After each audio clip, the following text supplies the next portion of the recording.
Hey guys, if you love QF's content on our free Sundays and Thursday sessions, then please visit our Patreon page in the description and sub to the Black Kluge tier or higher for full access to not only our bonus weekly Tuesday night shows and the alternate Sunday shows you've been missing, but also to the exclusive episodes not available to the lower tiers. It's roughly the price of one coffee a month, and nobody at Starbucks will make you laugh like we do for that kind of scratch.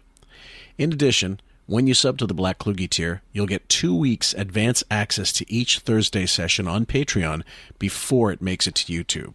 You know what I see a lot on YouPorn? There's a ton of it. Is trans porn. There's a hot chick. That's real big now. That's real big. Because it says recommended for you. And I'm looking at it and I go, wait a second. There's this really hot chick getting fucked, but she's got balls and a dick. And I'm like, why is that recommended for me? What are they trying to say? I'm not into that. They're fishing. I was thinking the other day, if Richard Dawson was hosting Family Feud, would he kiss trans women?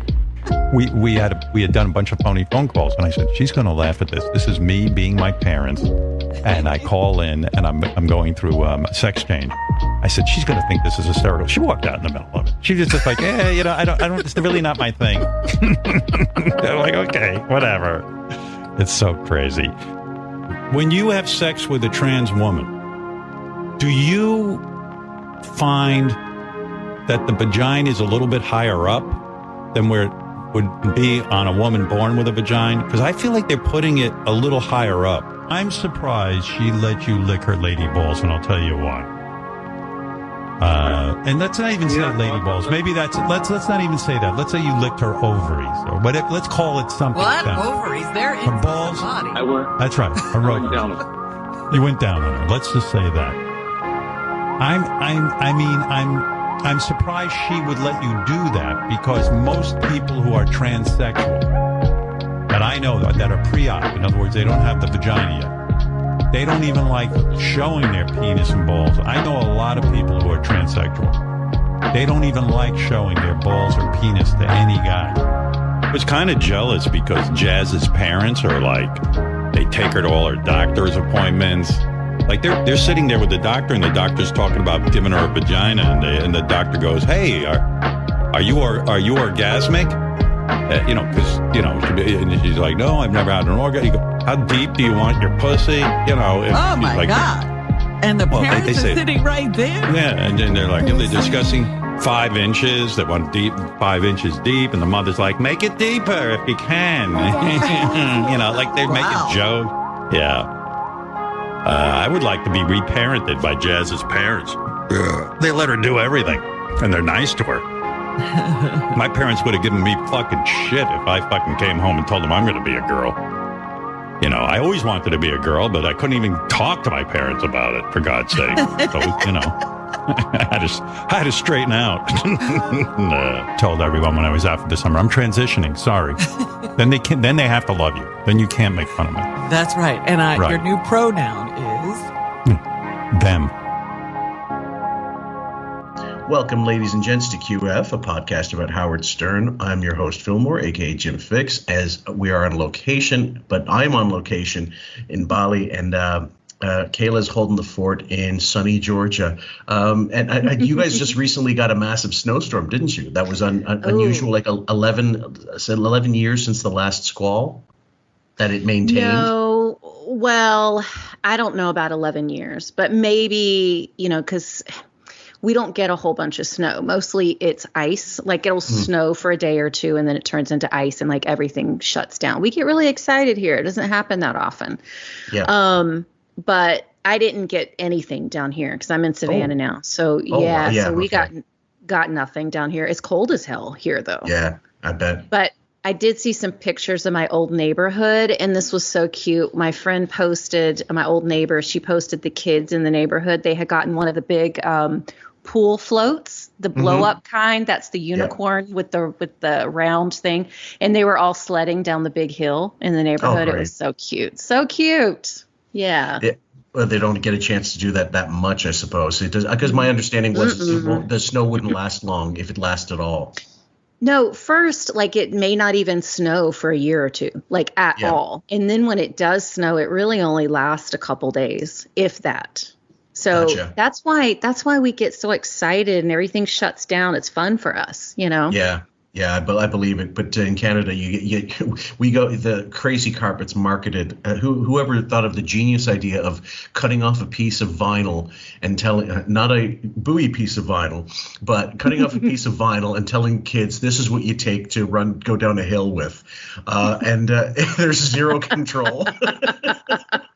What's wrong with him? I swear. Oh my god! And we bought them, and they made little handles as if to show like this is the modicum of control you have over them. You know how many broken ankles and wrists over the years.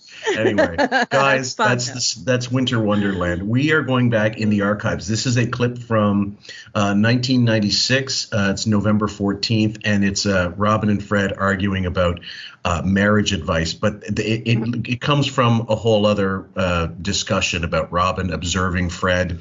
And Fred, as you can see, is so squirrely and so... I mean, they've only had the show for a while. I guess that's part of it. But he's always had this. He's always had this. What do you call it? This personality where he's so uncomfortable, like really uncomfortable. Yeah, but he really is. Do you blame him being the downtrodden dog that he is? No, like he never stood a chance to feel normal. So when it's put on you that you're a fucking weirdo, like you're going to carry it around. You're going to always feel like you're a weirdo, probably. Yeah. So, I mean, that's part of his problem. Right. So what starts out as kind of fun and whatever, you can tell that it gets really vicious really quickly, but that's a typical Fredism. So we thought we'd try to cover this because it is a bit of memory lane, and also I don't get a chance to cover all the old stuff with every single person. Normally Kayla will help us with breakdowns, and of course she'll do the Robin the Quivers of Life thing, which will continue when I get back to Terra Firma. But I got to get all my notes and stuff. So here we go, guys. Yeah, it was good. You know, there's one really awful thing about the new studio is that I'm losing this vantage point I have. I know, you can't see Fred. Thrilled. I won't be able to watch Fred anymore. So thrilled. That's the one thing I'm looking forward to. I am bummed. We'll figure out a way. I want you to be seeing Fred. Robin says Fred and Jackie do things they wouldn't normally do because they forget she's behind them. Right. Oh, yeah, we forget she's there. I get to see it all. What do you see, by the way? Right. I've always been able to watch Fred's eating rituals. Is he still doing it? See, now I'll be able to watch her eating rituals, which is going to be great. What are you saying, Robin? Fair play. You know, the way he handles the cards, you know, when he's back there mouthing off at you when you can't hear him, you know, when he's mumbling on his... I get to see a whole show. Now I'll be able to watch you. and I'll be able to comment on your life. Back here.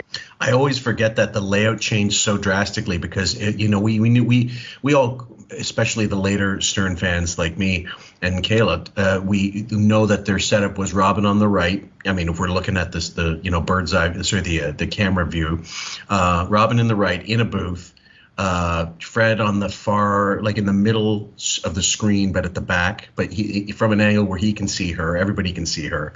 But in this case, she's almost like in a VIP box at a ball game.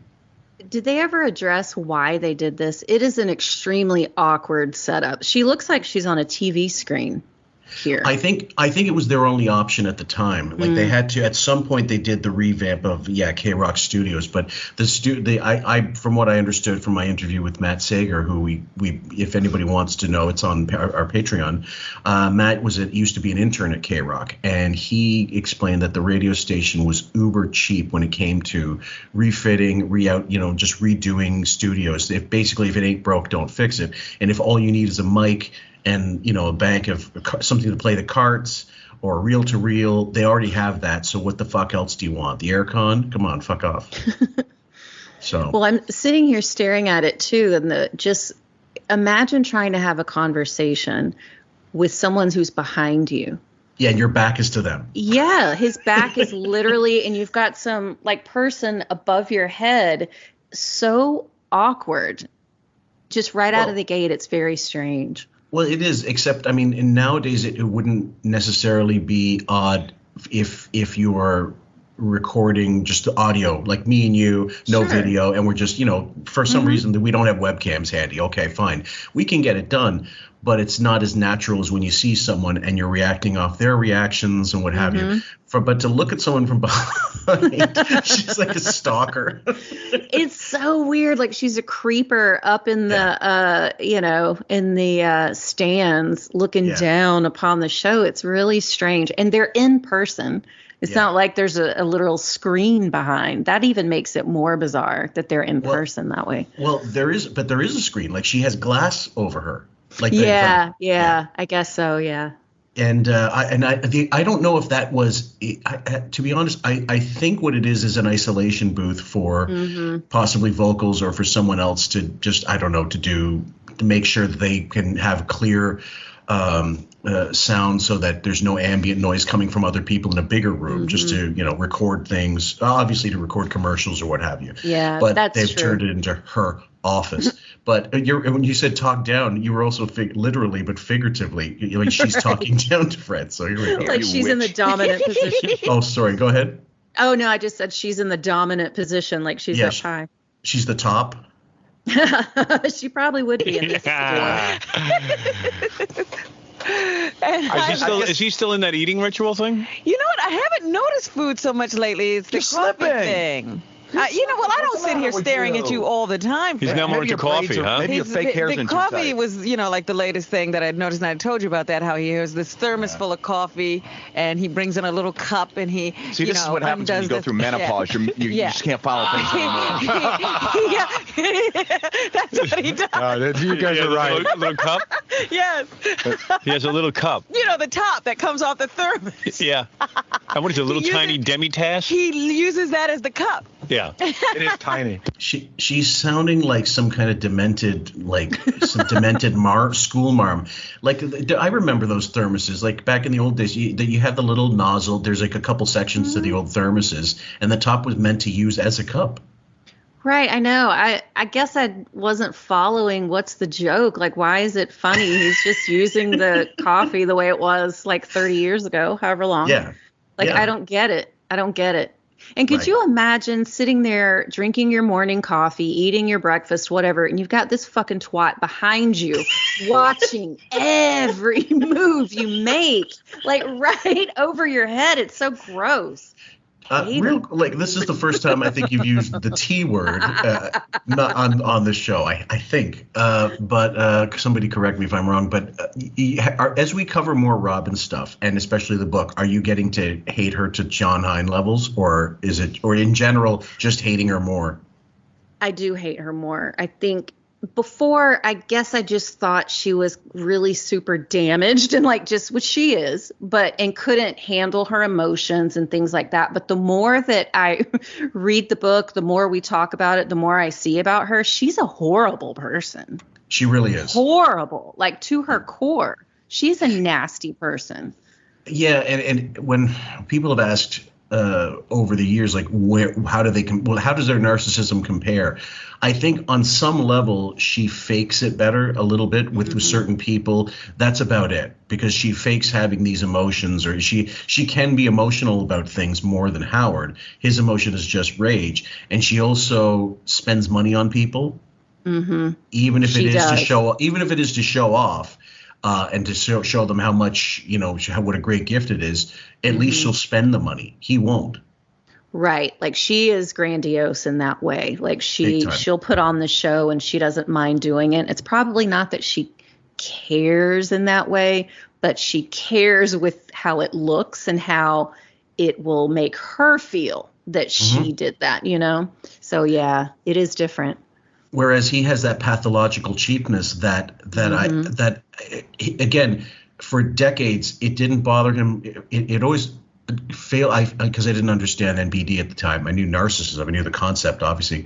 But it never occurred to me why he didn't understand that him cheaping on the staff, when we know, even if he didn't have control of the purse strings, which later on he certainly did at Sirius. Yeah. The optics of him having an underpaid staff when he makes so much money looks bad. It absolutely looks bad.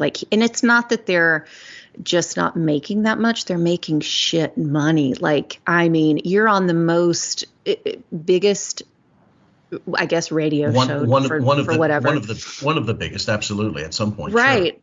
Like of all time, he's the biggest DJ, salary probably of all time, or right up there.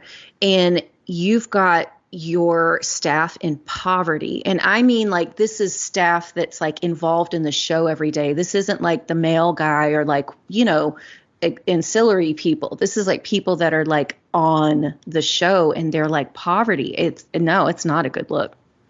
And so, like, imagine if it came out in the New York Times that Jay Leno's staff are in a soup kitchen because they're not getting paid enough. Do you think for a minute he would allow that kind of article to come out? Absolutely not. No way. Didn't he talk about Joel Osteen when Hurricane Katrina went through? And Joel Osteen is the big, for people that don't know, the big mega church guy, loaded, like fucking loaded. He up and left. I guess he was headquartered in New Orleans, maybe, or somewhere in that area, or he had something where people could have gone and stayed, and he just up and left. Like, he didn't help anybody. No, so of course not. I only say that to do the comparison of, like, here you are, this wealthy person, not just rich, wealthy, and your own people you can't even lend a hand to. That is so nasty. Yeah, that's damaged beyond belief. Yeah.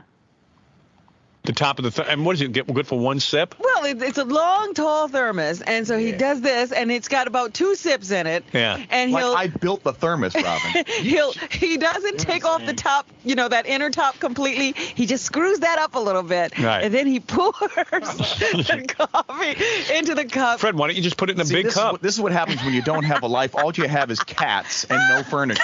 But Fred, it's almost like a shot glass, that cup. Why not just pour it into like a coffee cup? Do I comment on your blender, Howard? No, but you can. Do I comment on her seaweed wraps? Do I comment on all her stupid things that she does? Yes, no, I do not. Well, no one can see what they do. I can't see, but okay. I saw you shuffling along your nose a little bit. I thought you were provoked a nervous twitch or something by hearing someone being so damaged. We're gonna play a little more, guys, but you could this is obviously Robin. Once she gets she knows, I think it's like Howard. Once she knows she's under your skin a little, she gets that extra bit of joy. And with Fred, it's so easy. I mean, it really is like winding up a toy and letting it go. Now I will. But while we still can see you, now that we're winding down our last days. It's 2 days left. Get your shots in while you can, because it's going to turn. Now, how come all right, so let us get our shots in. So what about on the thermos? Why not just use a big cup and fill it up? Because it comes with a thermos. Why would I have a big cup? I don't have that much area around here. But isn't it annoying to keep pouring? And not only that, it gets cold. It does? I thought it was a heat thing. Fred likes his coffee hot. Yeah, so he can take a couple of slugs of coffee hot. That's all. And then it's waiting for him, hot as ever, in that thermos. I'm jealous. I want to see what Fred's doing. This has been the most fun. This is not unheard of. I'll give you a perfect example, but it's the opposite. When I go to a restaurant, I'll often order the drink. If I order a drink, I'll tell them to bring it when the food comes. I don't want it beforehand with the ice all melted, and now I got this lukewarm room temperature slop. I'll say I want it ice cold. There's never enough ice for me. I could have a block of ice. I'm one of those people, and pour the drink. I'll have a cup of ice with a bit of drink in it. Yes, me too. I'm the same. I'm the exact same. I want it cold as hell, a bunch of ice in there. Don't you dare bring me, especially like a soda. Like, I really like ginger ale. Like, that's my soda. Right. If you bring me a cup of ginger ale and there's like 2 ice cubes in there, get the fuck out of here. Like, I need it all the way up to the top. And then that's why I buy those little mini I call them gingies, the little mini ones. And it just fills right up in my glass. And I have all the ice in the world. So I'm with you. Well, and the ideal thing, this is unlike the beach rant that I had years ago with Sam. I think that if when you freeze the cans slightly, like not enough to blow them up or explode them, but where there's a little slush in the drink. Yeah. Then I'm in hog heaven. That's my tipping point. Yeah, I like it. So Fred wanting his coffee hot makes perfect sense to me. I know loads of people can't drink their coffee lukewarm or slightly hot, whatever. They need it piping hot all the time. Me too. I want hot ass coffee. Hot. See, I don't such extremes. So you don't like that middle ground. I do not like middle ground. And what's so funny is whenever I make my coffee, I have my little creamer in the fridge. I'll put it. It's a whole thing. I put it in my coffee mug, but I heat it up in the microwave because if you put your coffee in the cold creamer, it gets cold. Yes, absolutely. So, yeah, I take the extra step. I might be weird, but I'm the one doing it, so I don't want to hear it. No, it's fine. I know people that make coffee ice cubes. Because they want their iced coffee, but they don't want it weakened by the water. They want it same consistency. Meanwhile, you look at the ice tray and it looks like there was blood stored in it because the stains. But anyway, that's a whole other thing, guys. Funny. I'm sorry. Kitchen tips from QF. Do you want to know why I always gonna be a shame, Robin? Because now all you have is your stupid cats and your horse. You know what? I've always maintained that I could have a view of Fred, but I block him off with books and things. I build a wall because I would be so distracted that I would only talk about Fred. Absolutely. I know how you feel. You both must be so in love with me then.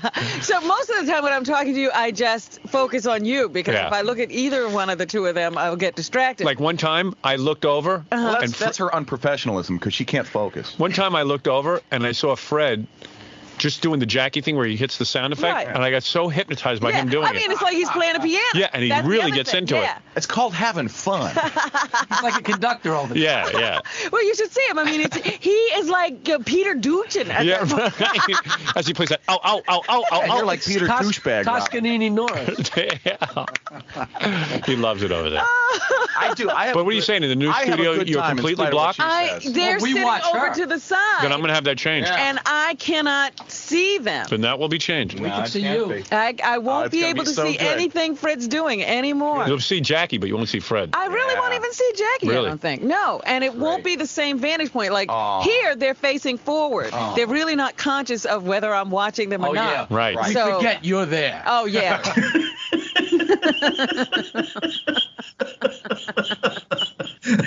Gotta love Jackie. Now, do you think it was also changed so that in Howard's mind, like there could be more interactions, like negative interactions like this, if she was face on with everybody? Yeah, I could definitely see that. I could also see with him being like here at the head of the table and everybody's around. Whoops, sorry about that.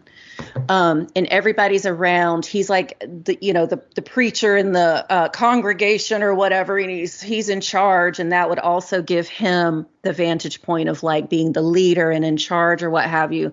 And then of course, from that, everybody's a little bit more interactive too if they can see each other. Because I'm sure at times Fred probably forgot Robin was there, like out of sight, out of mind kind of thing, and forgets she's back there and would forget to include her in a conversation. And might I interject this very quickly? This is so random, and this might be an unpopular opinion, but I think in these clips, Fred looks the best that he's ever looked. I think he's actually attractive in these, and I also think Jackie looks really attractive in this too. Like normally I don't. But they were not.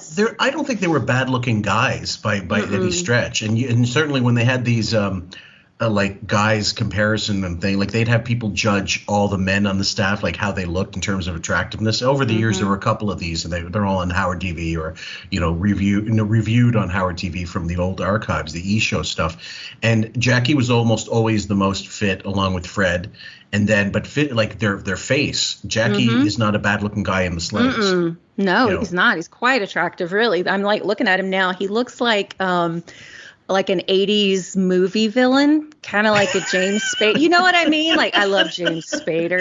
You're thinking Pretty in Pink? Pretty in Pink, yeah. Oh, Blaine. Is his name Blaine? No, Steph. Oh, Steph. I forgot. So hot.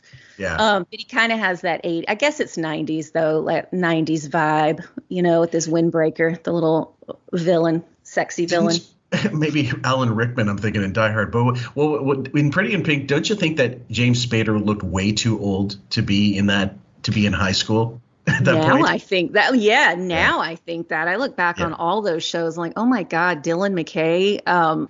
Yeah, so like Dylan McKay, Luke Perry, and 90210, he was like 30. So I didn't notice it then, though. Like when I was a teenager watching it, I was just watching this old, I thought everyone was older. But now looking back, I'm like, oh my God, he's like their dad. He wasn't much younger than the parents on, it's you're so right. crazy.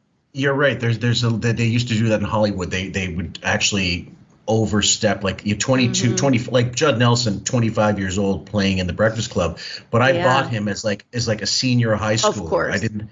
It just obviously he was just a little too old for that.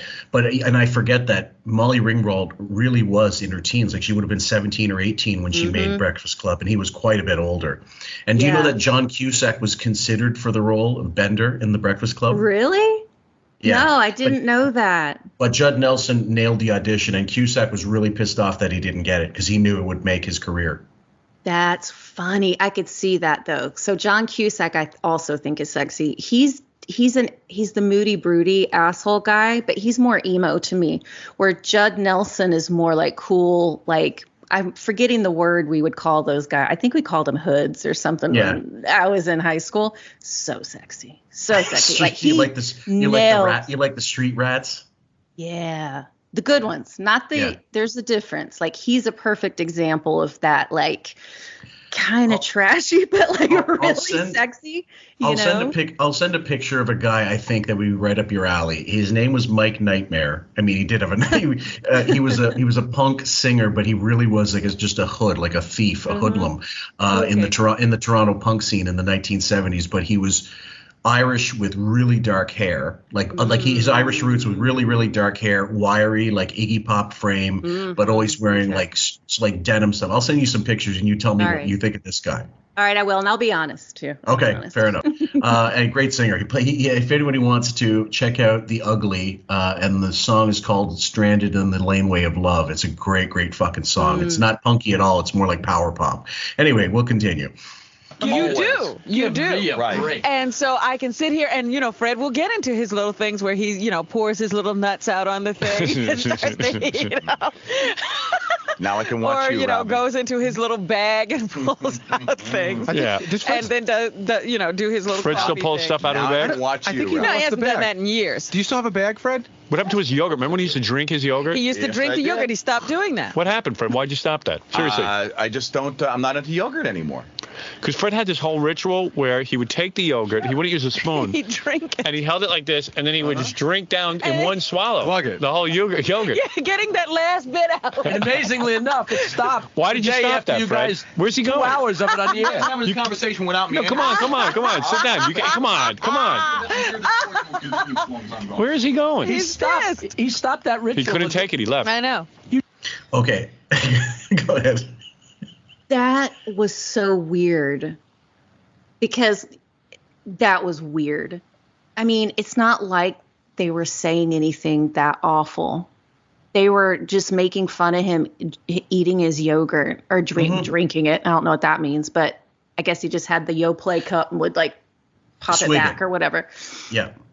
And he is so you could tell he was uncomfortable from the beginning because he was chewing his pen. He's all fidgety. He's like moving around. But they're not even saying anything that's so bad. Really, that's why he's we talked about easily triggered Rashawn. He was easily triggered Fred, and it was so easy to get under his skin. With Jackie, it was less easy for Jackie, but Jackie at least would fight back. He'd say he'd come back with a one-liner. At least he was funny. The two of them going on about Fred, I don't find anything entertaining about it, to be honest with you. It's not, because I've been sitting here kind of, excuse me, side note, I got 2 cats, and that's why I've been itching my nose, and I'm like a little dry, so my eyes are red, so my allergies. Anyways, and so why the whole time they're talking, I'm sitting here thinking, the things they're picking on are just kind of dumb anyway. I don't know if this was just fluff to take up some time. And I don't understand why he couldn't just roll with it and know that it was filler. Like they're just trying to fill time.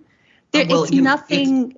It's to me, it's like a sibling thing. Like when you constantly go after the one person that you know, and my wife happens to be that person in her family. They tease because they know that person can't take it, and they'll get the high out of it or the rush. And they also know the exact buttons to push. Yeah, true. And they you know, when they go after Jackie, he fights back, and it's just not the same thing. They don't get the same reaction most of the time. With Fred, it's like Pavlovian. Exactly. And it's funny that you say that, because you're right. Jackie will fight back. He will get irritated and you can feel it, but he's more like frustrated and kind of like fuck you with it. And I do not recall a time where Robin got so giggly. Like, she's boiling over at the fact that they're crawling Fred right now. Like, she is super giggly and all happy that they're getting to him. I don't really recall that with Jackie, but I could be wrong. Yeah, he was the worst thing with Jackie, for example, and we covered it. I don't remember the specific name of the episode, but when Robin explained how she wouldn't talk to Jackie, she gave like silent treatment for like 6-7 weeks, and he was upset by it. Because the average person would be upset by something like that, especially if you work together all the time. You'd know something was wrong. You know that she would just go out of her way to ignore him on purpose, like to turn her shoulder or turn her back to him. And someone's being passive aggressive like that and petty. It's not normal behavior. Except if you're Robin. If I were Jackie, I would have said, I don't give a fuck. The less I have to do with her, the better. We'll just keep it on the air, professional, and leave it at that. For her to act like that in such a pissy way, I think shows more about her than him. 100% it does. Actually, I don't think his reaction to that was off at all. She was the psychotic one in that situation. Yeah, the cured one. Mm-hmm. And the further we get through that book, and that, and then the extra content that circles the book, especially that more recent, landmark forum. Content that she's putting out there on YouTube with that missus. Oh my Lord, you guys are going to have the complete sociological study and the psychological expose on Robin, and boy does it need to be out there. You did 2 hours about it on the air, and then usually he stops whatever he's doing after we talk about it. He didn't stop the coffee, though. Right. What happened with the yogurt, though? He just stopped it after we started? When we start to point out that he does things in a weird way, then he stops doing it. Oh, I didn't want to inhibit him. No, but I don't intend to inhibit him either. But he always stops. What else did he used to do? He used to have a little bag of, like, nuts and fruits. Yeah. You know, like raisins and nuts and an apple. What happened to the raisin, nuts, and apple? He would lay them all out on the counter. 3 years ago, my friend. Really? You stopped that 3 years ago? When you build that wall, you miss out on a lot. I know. I didn't know you stopped that. Well, I haven't talked about it anymore because he stopped doing it. But he used to have the nuts and the What raisins. do you eat during the show now? Right now, it's just coffee. That's right. He's Aren't you hungry? No. Why? Because you were getting heavy, so you cut it down? Yeah, basically. I'm watching my weight. As opposed to other people around here who watch other people.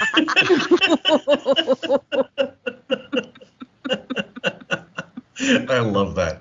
My favorite line, I'm still trying to find it. I know I have it. Robin was going after Bowie, and at one point he just couldn't take it, and he said, I can't wait until you get fat again. Oh, I remember that. That is a good one. I wish I knew the argument they were having so you could pull it. That's a good one. Me too. And her weight has always been a great one because, number one, you don't make fun of a woman's weight. You just don't. Even back then, you certainly don't. And then Robin, who was yo-yo dieting all the fucking time and constantly going up and down like Oprah, thinking she was Oprah. Maybe she felt she had to do the same thing. She was the worst person to talk about health habits, about appearance, whatever, because, I mean, she's got extensions on and she's heavily made up. And when she isn't made up, she looks like a train wreck. Like, she really does not look good. No, she doesn't. She really doesn't.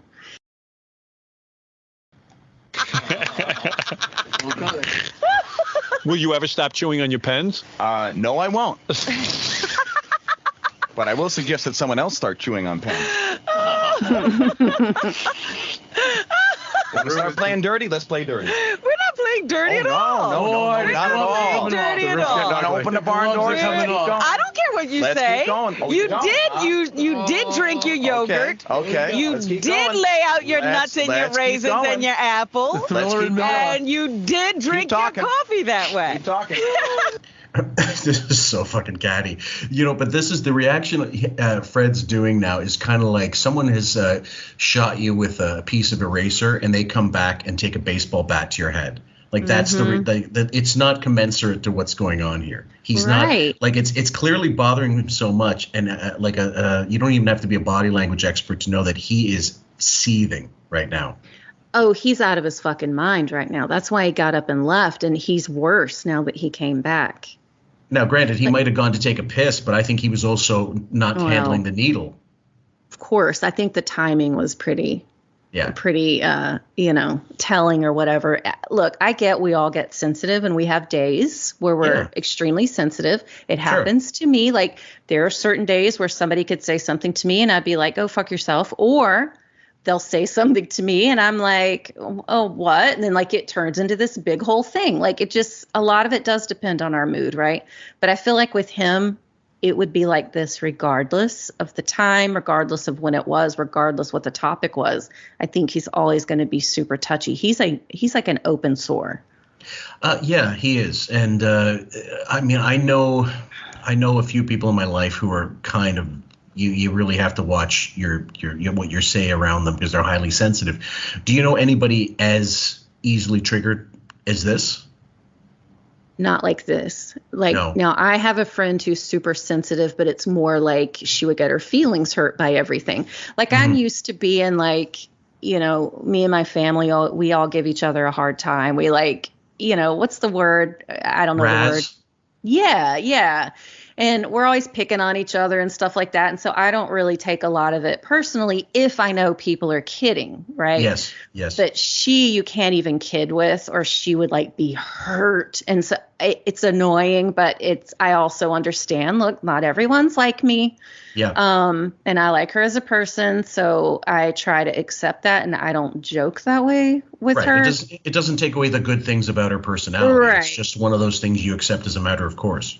Exactly. And so like I joke about things that aren't directly at her. Do you know what I mean? Like, I wouldn't make fun of the way she did XYZ, where my family would fucking rip me apart and we'd all laugh. Like, it's just what we do. I don't know. It's fine. This like when Rickles went after De Niro on the set of Casino, and God, what's his name?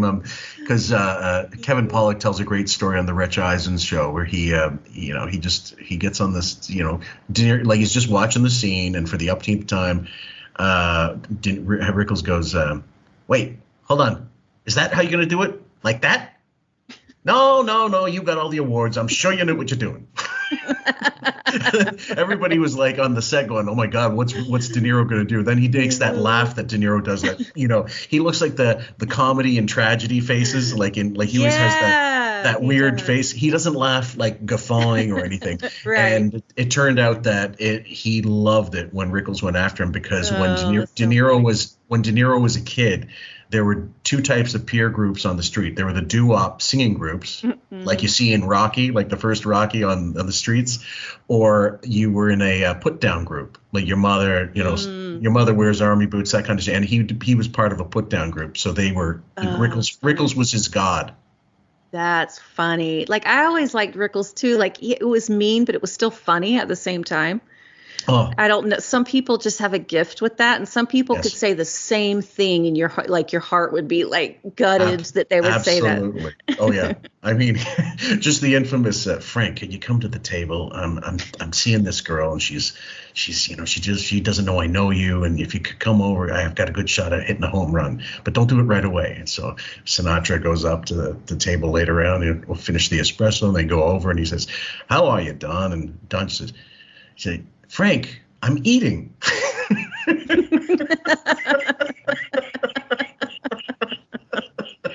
Not now, Frank. Can't you see I'm with somebody? You'd have to appreciate that joke. First of all, it's been told 1,000 times, but to appreciate that joke, and Sinatra laughed his ass off. Like, he just could not, you know. I think Kimmel told another story where, I don't know, they were at some dinner. It was a white room, like everything was white.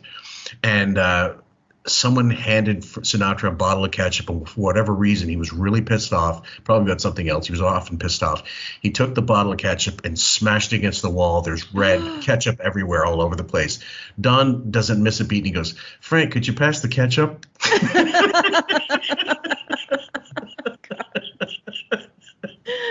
And he just had, like, there's people in your life that are like that. They don't exist in this room except for Jackie. Jackie's the kind of guy who will prefer the sunnier side of things, and he absolutely would be the light in this room. Between these three really evil, nasty people and easily triggered people, he's the least triggered. Yep, exactly. Yep. You're getting heavier as you talk. Dirty. And what did you do? You stopped all of that, Fred? And have you lost the weight? Yeah, I've lost the weight and Robin gained it. So that's okay, Fred. I still enjoy watching you. Well, I'm enjoying watching you grow. You make it. Oh, God.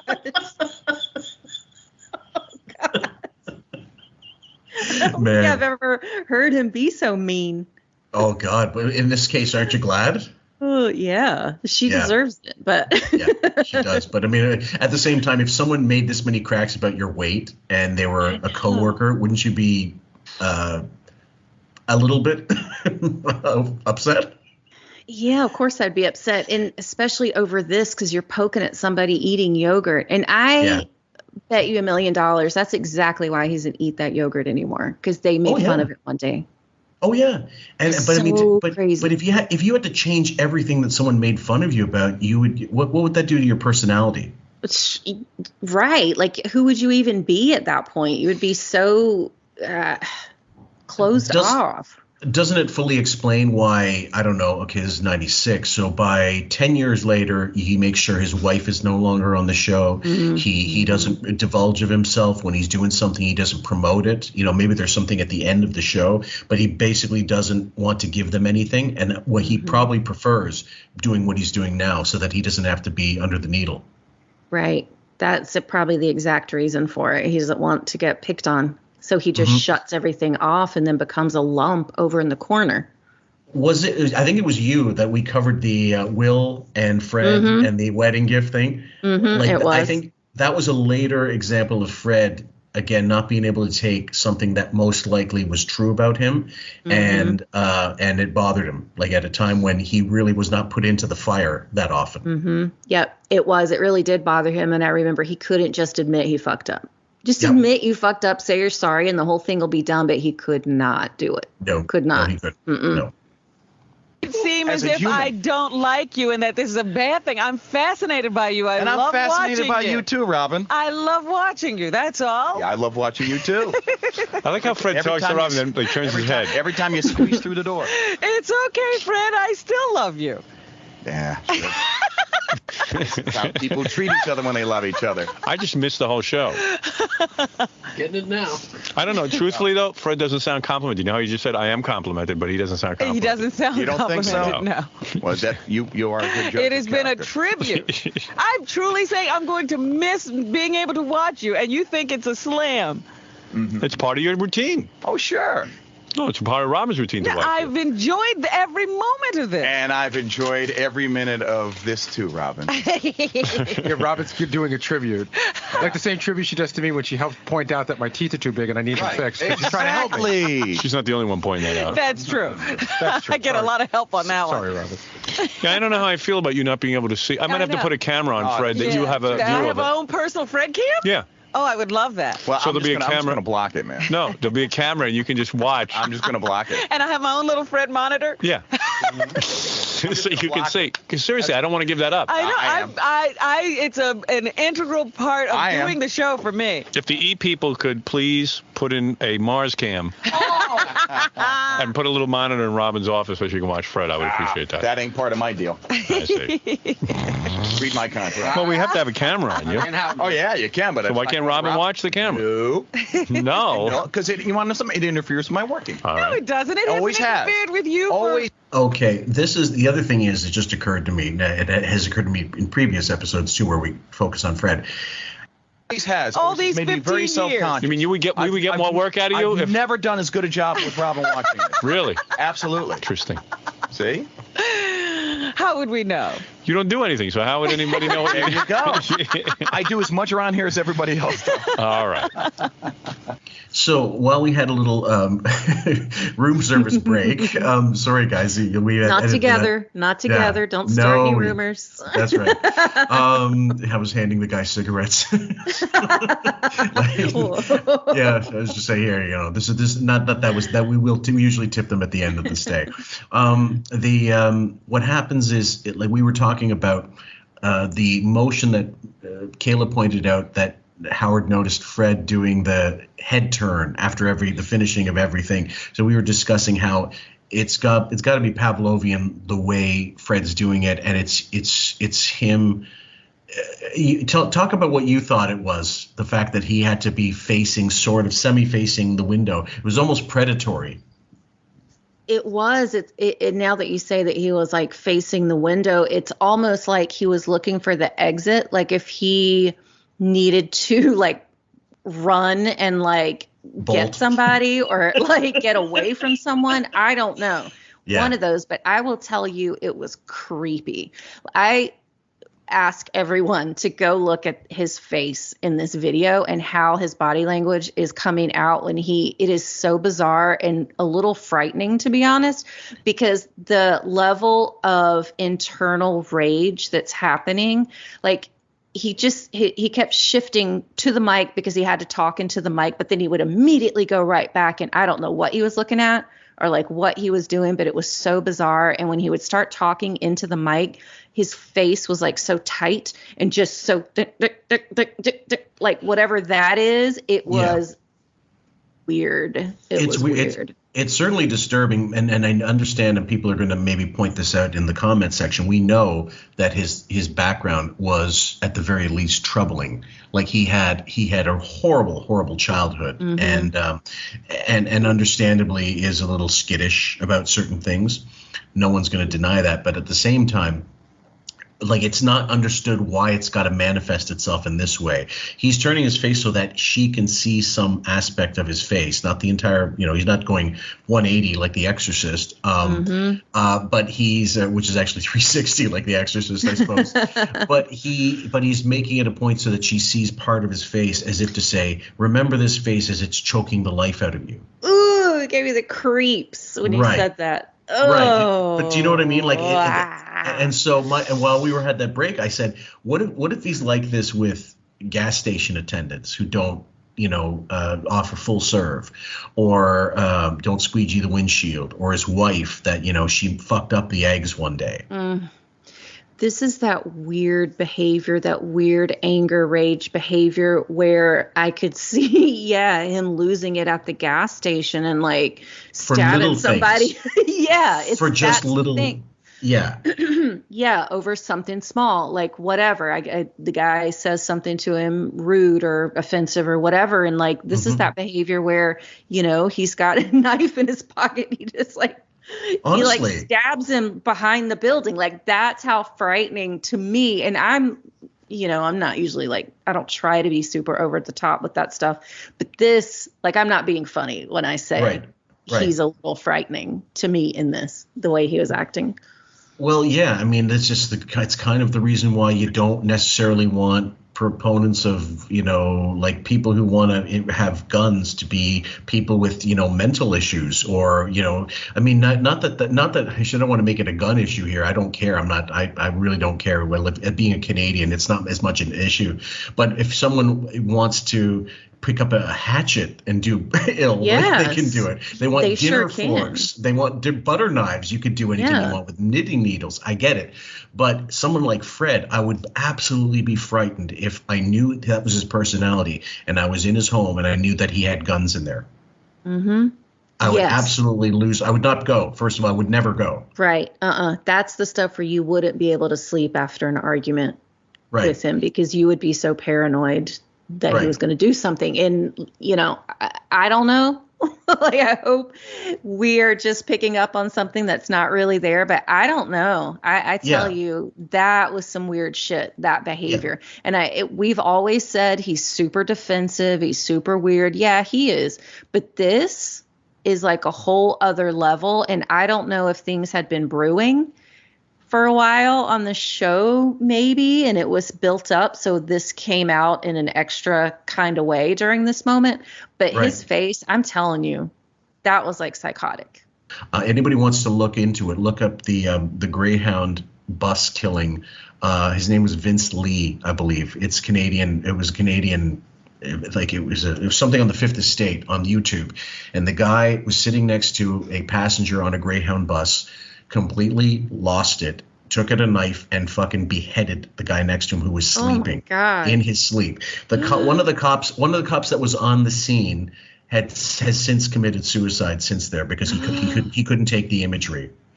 And I'm not joking, the company, I'm sure they lost shitloads of money because people were instantly saying, I'm not taking the fucking bus if this is who's getting on the bus. But it was something that it could have happened anywhere because of the nature of the guy's mental illness, problems. Oh my God. Oof.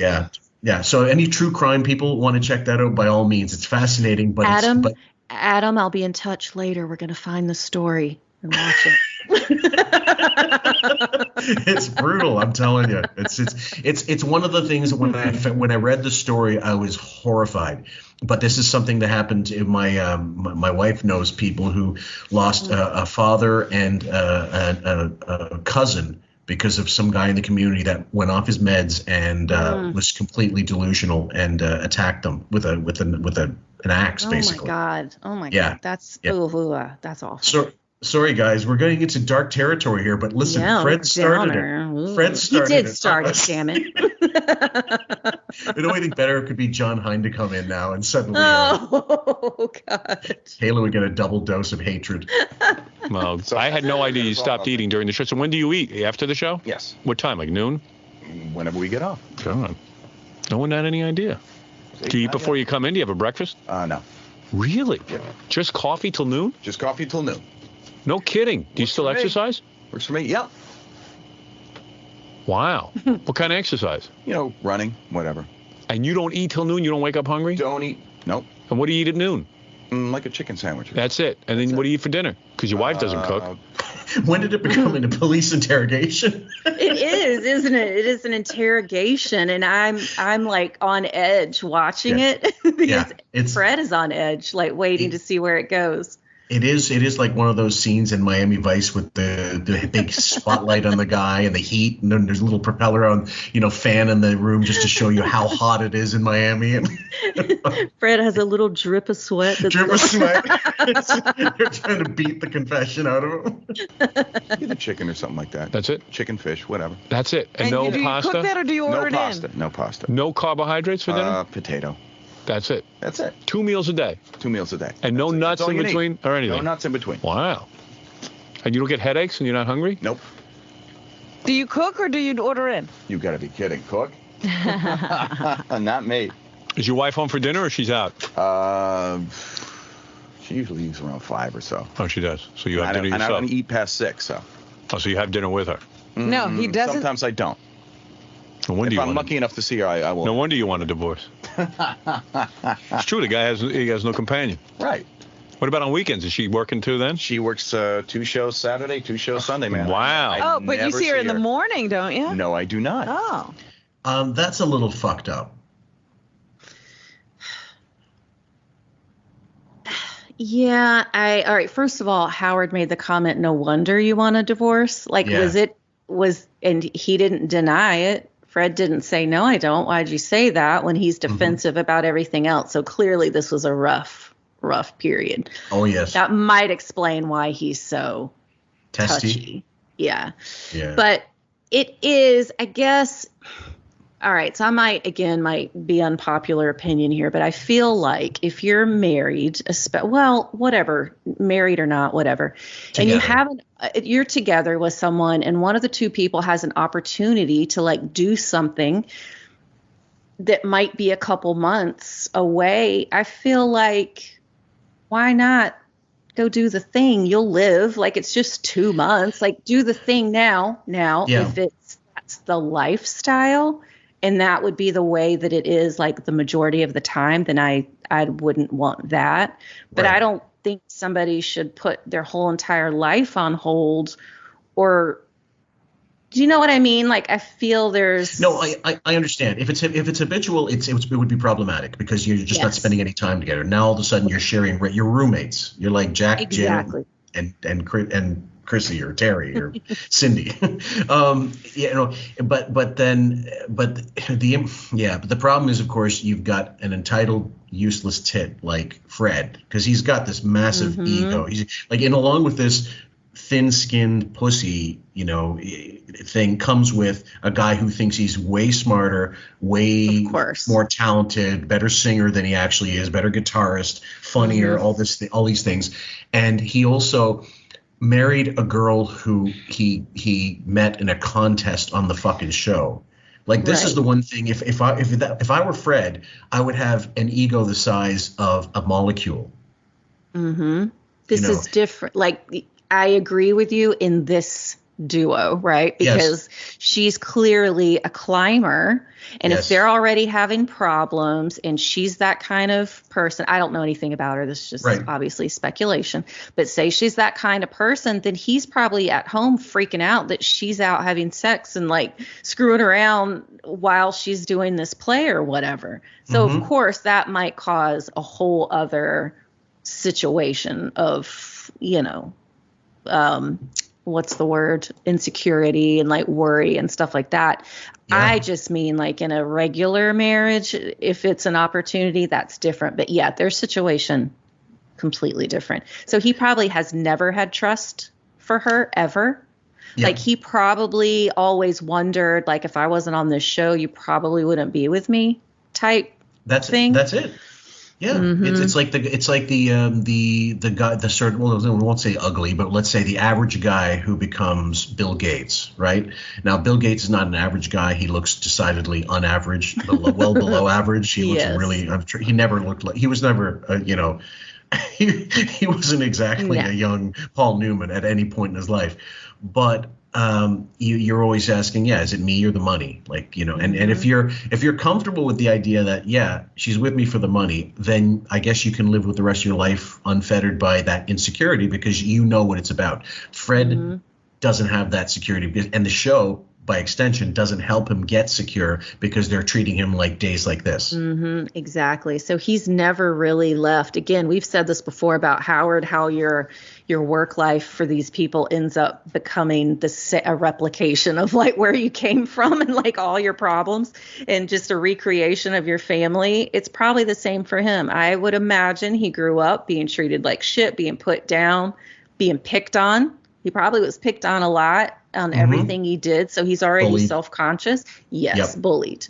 Yeah. That's a good word. And he has sort of become one himself when there's certain people in the room, like underlings or interns or whatever. I mean, from what Matt said, the aforementioned Matt Sager, he said Fred could not have been more friendly as an intern. Even though I didn't work directly in the Stern compound, I had dealings with them. He dealt with more with Dave Herman, unfortunately, who was in jail awaiting, deliberations on molestation of a child when he passed away. Yeah, the Dave Herman story is really sordid. Ew, who was he? Dave Herman was a radio personality, like a DJ at K-Rock at the time. And he was quite a bit older than Howard. And while awaiting trial for something, or I can't remember the exact circumstance. I'm gonna, guys, forgive me in the comments. Don't be too hard on me because I don't have the full elephantine recollection of what happened. But it was something involving like a teenager, and I don't think he survived long enough to get tried. Ugh. Yeah. Gross. Creepy as fuck. This is a dark episode, but sometimes you don't watch those roads.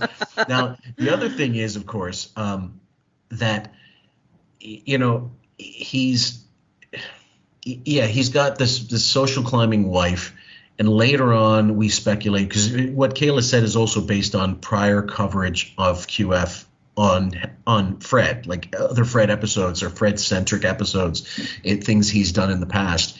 And when the later stuff happens and you don't hear much about Alison, that tends to support the idea that they live a separate lifestyle or they're just together for the kid. And that happens a lot in the world. And that nothing bad happens. They stay together. They're miserable themselves, but you may not see that ever. Yeah. Yeah. That's true. Yeah. So it's very likely that that's the case. No? No, she's off to the gym. Oh. Oy vey. Where other people should go. Well, Fred, I could be a companion to you. Not with your personality. Why? Robin knows you better than anyone.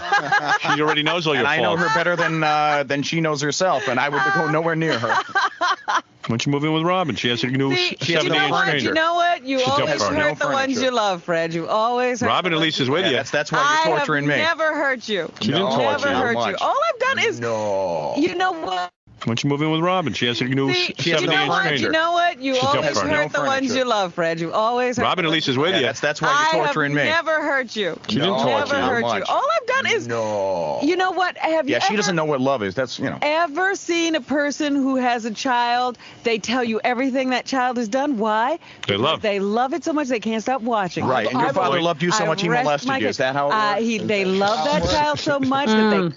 Okay, first of all, she's using a horrible analogy. Fred is not her child, and that's the position of a dominant person that they would take over a subordinate. And she always has felt, and because she feels, even though Fred and Howard go back further than Robin, she feels because of the salary, she is the number two, and she is the number two. Mm-hmm. Yeah, she definitely feels above him. She's also the number two in the fact that she's a piece of shit, guys. But the other thing is, of course, like him going after her right after the father, the molestation thing. Like that's if it did happen or if it didn't, it's really like low, really a dark place to go. Hence why we went down serial killers and Greyhound bus murders, I suppose. We all have a dark side. Let's embrace it. All of a sudden, there's 10 upticks on Google Analytics for Greyhound bus murders. Anyway, so she, I just found that odd. She'd use that comparison, like when you love a child, you tell them all about it. Like, I don't know, maybe you don't. Maybe you don't. Really? Do you tell, or is it something she wanted people to brag about how awesome she was instead of Cousin Shirley? Now that's probably more accurate because I don't know what Howard's telling anybody about his kids. No. And I mean, like, no. what was that? I don't know. That one line that Howard claimed Ray told Howard? We don't brag about our kids. We don't. Talk about something you carry with you all the rest of your life. Right. I don't think we should hold pictures of our kids in our wallets. What's the point? And like that has to, your self-respect has to take a bit of a hit there. Your what do you call it? Your self-confidence, or your ability to fucking take a hit must be diminished there that way. I mean, these days, like, is it even that? Is it phones now instead of wallets? The pictures of the kids as babies. Mm-hmm. Yeah. Of course it is. And look, my kids are older; they're gone. So, of course. But I will tell you this: when my younger son came to visit, him and the dog came to visit a month ago. I took pictures of him still, like, he's 19. Yeah. I still took pictures of him and the dog on the couch because he's my son and I still think he's cute. And I take his pictures. They're on my phone. Like, that's just, that's what parents do. Right, exactly. But I don't know that I'm going around showing everyone or whatever. You know what I mean? Well, they're for you. Right, exactly. Now I might post it online, and later on they'll be for them when you're gone. Like you didn't know, they may not even realize these pictures existed. I unearthed. Did you grow up when you were growing up? And this is very, very niche, I suppose. But did your family ever have slides? No, we didn't have that. Okay. It was very we didn't have a lot, but when we did have them, we had a series of photos that were only slides and not pictures. So I got a slide scanner and I converted those all to JPEGs or whatever. Oh, that's nice, and then I sent them to family members who had never seen them in like 30 years. Back when the old slide projector days, we used to have one and we didn't, and they're like, oh my God, I forgot this even existed. I go, it's like finding the JFK files or something. It is. I love that stuff. I love that. I have some pictures of my grandmother from, I guess it would have been the 40s. Yeah. She looks so cute and pretty because it was the little pencil skirts and the red lipstick and just just so cute. Adorable. Her and she really was adorable, like in her teens. And so finding that stuff is so fun. So I get the sentimental value and things of taking pictures and having pictures. Sorry, go ahead. No, go ahead. No, there's also a bit of lag there in the connection, but either way, after Robin Williams passed, I don't know if you guys ever saw this. I don't know if you saw this. I found it fascinating because there was a photographer who had an undeveloped roll of film that he was living in the Bay Area, and of course Robin, I think, grew up in San Francisco. If he didn't grow up in San Francisco, he honed his chops there. But before he became famous, as he was growing up and coming, he was a mime. And this photographer, was taking pictures of Robin Williams as a mime, pre-fame Robin Williams, and didn't know he even had them. Wow, that's crazy. And he got them developed. Look it up. You'll find some guys like lost photos of Robin Williams as a mime with a friend, and he's dressed up. And it's just like recently in the last 5 years or so, or 6 years, someone found some type of can. I don't know exactly, like an old can in their attic, and it was believed to be the last photo of Billy the Kid. Oh my goodness! Playing croquet. And it had some, and they once they determined if it was him, it was going to go up for auction. Mm-hmm. And fetch a lot of fucking money, because it would be like, imagine if you found a Picasso that you didn't know existed. God, I know. And it was just like so random. Like you're basically taking, well, maybe not Billy the Kid. I guess they knew who they were taking a picture of, but like Robin Williams, you're just taking a picture of this random person. And then later you find out that's who it was, or you realize that's who it was. That's kind of awesome. I want to see those. Absolutely. I can't Is that basically it? It's like Robin, can you sit on my lap? I'm going to show you my hand. About Fred. I watch him religiously because I love him. She knows all about love and children. I love him, and so I watch him. Well, there you go. I've always thought that Robin loved Fred, though. Did you think that? You want to know something? Yes. You know what it's like, though? It's like that 10-year-old kind of love that little girls, like, they kick little boys. She doesn't like love at school. It's weird love. She doesn't love Fred. She's lost. Have I said anything bad about Fred? No. Have I lied about Fred? No, it's not the bad. Now see, it's not something she knows she because I know you got a show to do, Howard. But if you want to tell the truth. Wait a minute. What is he talking about? What have I done? What have you done? What, she mentioned you eat nuts? No, she definitely paints it to where it's like a humiliating experience. She does it to all of us. Fred. Right. But I'm pointing it out to her. Fred. If you want to sit there and just No, it's sorry guys. The lag is the pausing lag is taking a bit on my computer, so we're having some issues, connectivity issues here with the Wi-Fi. But the Fred's you can tell, sorry, not Fred. Jackie is a little. He's a little not perturbed, but he's confused why it's getting so serious, isn't he? He is. I think everybody is. I think even Howard kind of was zoning out there for a minute. Not zoning out like he wasn't paying attention, like he didn't know what to do. I was doodling. Like, yeah, like, I don't know. I just saw him play with his hair, which seemed very feminine, number one. And then it was just, it was so feminine. He like grabbed his hair and like twirled it a little bit and pushed it backwards. But he even was kind of looking like he didn't really know where to take the conversation or something, and it has just gotten weird. And then Bowie throws in that she lusts after Fred, and then Jackie made a thing that he's something she can't have. Like, then it's now taken a weird turn on top of it. This is like a bendy straw, this show. This is like a French horn. I don't know where it's going. And so, not a bendy straw, but the weird, crazy, wacky straws we used to have growing up. They're all twisted. And I used to drink milk through it, which is so disgusting. Why would I do that? It's like traveling through coastal highways to get to your mouth. So Jesus Christ. It's all warm by the time I got here. No, you wouldn't. It was exactly. You needed like a cooling system on the way through the straw. There and just yell at her and hate her. How do I do that? See, I don't hate her. I know. This is how he feels. Other people on the show do it, though. I want to know how I do it. Like Robin. I like Robin. Fred has come I think she's a pain in the ass, but I like her. Right.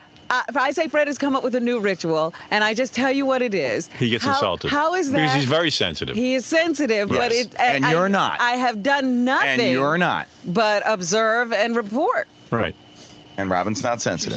I think if I said Robin has a Robin's new always ritual innocent. that she That's just what I love eats about coffee in the Robin. morning, she would Robin not is be. always innocent. No, I don't think she would be hurt if I said to her she came up with a new ritual. She just drinks coffee in the morning. I don't think that's insulting. But Robin is always innocent. But what are you overreacting That's for? what I love about her. She's always innocent. He's amazing. Well, what did she? And so are you. I mean, Jesus. Well, what can I tell you? He gets upset at nothing. No, you know what it is? When No. people live alone for years like hermits. Oh, it's Like you do. No, I do not. Well, who are you living with? That's bad, but that's a rough one. Now, on the one hand, in normal conversation, yes, normal humans speaking like this, everybody would take their side. Why are you overreacting? What's this? Where's this coming from? The problem that the average person listening to this, not knowing the context, knows that Fred has been with them a very long time, and he knows, the two of them, how big assholes they are. And that this mockery is not done out of love. It really is done out of humiliating and just what do you call it? Devaluing. Yeah, degrading. It is. Like it's at his expense, and should be nothing wrong. But again, you had the context of how he grew up, being like just a punching bag for his father at the time, I'm sure, who was an asshole, and then working for this and choosing to work for an abusive piece of shit like Howard, as he would get later on. Cleaning up after him, cleaning up his records, having to step and fetch it for whatever market Howard was in. Maybe Fred wanted to stay in Washington. Maybe he loved working in Hartford. Maybe he decided this is the way to go. Like I'd prefer to stay in a smaller city, and resents living in New York. You have no idea where he's coming from with all this, except that he knows they're not good people. No, I mean, yeah, he does know that. I mean, look, I, in the beginning was like, why is he getting so upset? Like, I didn't understand they weren't even saying anything that was that bad, and they weren't on the surface, no. But you're sitting there talking about it now, and it's like, yeah, there's way more going on here. This isn't just a one-off conversation that he decided to get upset about. So he's probably about or wanting to get divorced. His whole marriage is in the fucking shambles right now because he thinks his wife is off having an affair with that guy that she was kissing on stage. So he's flipping out. And then you take the years and years of their subtle and not so subtle digging and poking and just grinding. There's only so much you can take before you actually flip. And I think this is one of his flip moments where he just could not take it anymore. They're bullshit. 100%. And keep in mind, guys, so there's this, then there's the bachelor party, there's the Rainbow Room fight, there's the Tony and Tina's wedding stuff, then there's the bachelor party where he gets fucked up, and I don't know if he broke his nose or got a gash in his face or something, I don't know, from falling, doing a face plant, a dead body, as drunk as, dead drunk, as they say. And he was dead weight, and then they had Gay Rich on his lap, wearing a fucking thong, and then ridiculing him on the air, and then Alison calling him, these are really brutal years for Fred when the focus is on him. Yeah, that's true. It is true, and it's compiled and condensed all within a few years, probably. Yes. So he's raw. He probably is raw. I'm presuming. So again, I'd have no basis to on which to base this on. I'm just spitballing here. If he and Alison went through marriage counseling, one of the first things the guy would have told them is no more personal shit on the air. And Alison would have said the same thing, we can't do this anymore. We are not going to survive if our personal life is poked at. And then I'm sure Fred said, well, look, that fucking asshole is going to be divorced from Alison at some point. There's no way this is going to maintain. How is it going to be healthy for us to do the same thing on the air? Mm-hmm. Yep, it's true. And you're exactly right. And also think about some of your own, and I was married for 20 years, so I know that experience, but just think about your own arguments, the dumb ones, or even the really serious ones. Think about how it would affect you even more to have everybody talking about it.